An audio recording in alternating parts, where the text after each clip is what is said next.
Yo, what's up guys? Welcome back to Axio TV. So yun guys, sa mga hindi pa nakasubscribe dito sa channel ko, sa YouTube channel, please guys, subscribe to my channel. Maraming salamat. Maraming salamat nga pala sa mga nagsusubscribe sa channel ko at sa mga nanonood. Maraming salamat po. At ito guys, Milwaukee Bucks versus Indiana Pacers. Subalit sinimulan nga ng init ni Giannis. Tinapos naman ang Indiana Pacers. At ito pang isang balita guys. Coach ng Los Angeles Lakers na si Darvin Ham gustong patalsikin ng mga fans. So yun guys, ang mainit na mga balita. Panoorin natin. Kahapon nga ay napatalsik si Giannis sa game dahil tiningnan niya ng masama si Isaiah Stewart. Oo, dahil lang doon mga kaibigan. Well, ngayon nga ay kaharap nilang Indiana Pacers. At galit na galit nga si Giannis. Third quarter pa lang, in 22 minutes ay meron na kagad siyang 42 points and 8 rebounds on 15 of 19 shooting sa field. Nilalabas niya nga ang galit niya sa game na ito. May isang bahagi din ng game na ito kung saan nagtala siya ng 22 straight points para sa Milwaukee Bucks. Pinagpatuloy ni Giannis ang kanyang pagdomina, ngunit without Damian Lillard ay nahihirapan ang Bucks sa sabayan ng all-around team effort ng Pacers. Kaya naman naging digit ang game na ito kahit na halimaw na performance ang pinapakita ng two-time MVP. Sa fourth quarter nga ay bawat pakahawak ni Giannis ng bola ay automatic na dumadating ang double team kahit na hindi pa siya nakakatawid ng half court.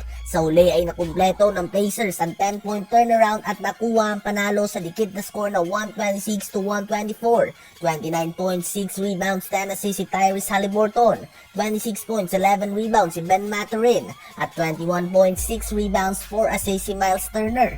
Sa Bucks naman ay 54 points, 12 rebounds si Giannis Antetokounmpo on 19 of 25 shooting sa field and 16 of 18 shooting sa free throw line.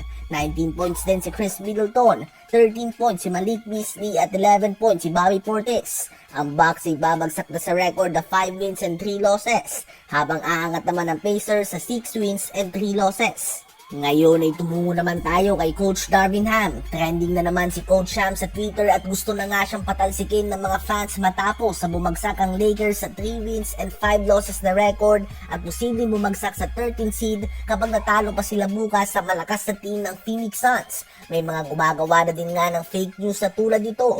Ang iba nga ay gustong si Phil Handy na lamang ang mag-coach sa Lakers o kaya naman sa LeBron na mismo. Hindi nga daw excuse o sapat na dahilan na injured si Anthony Davis para matambakan ng Houston Rockets na mahigit isang buwan.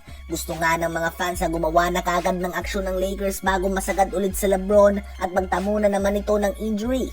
Hiling ng mga fans na palitan na si Ham upang hindi nga daw masayang ang mga huling taon na LeBron sa NBA. Wala nga daw problema sa Lakers bago sa pagbalasa lang nito may problema. Kayo mga kaibigan, sa palagay nyo ba ay sapat na dahilan na madami ang injured sa Lakers para matambakan sila ng ganon ng Houston Rockets? Since nasa usapan lang naman tayo ng Houston Rockets, banggitin na din natin na kaya pala napakainit kahapon ni Jalen Green dahil pinaalala nga ni Coach Ime Udoka na mas pinili ni Steve Kerr at ng Team USA na kunin si Austin Reeves kesa sa kanya.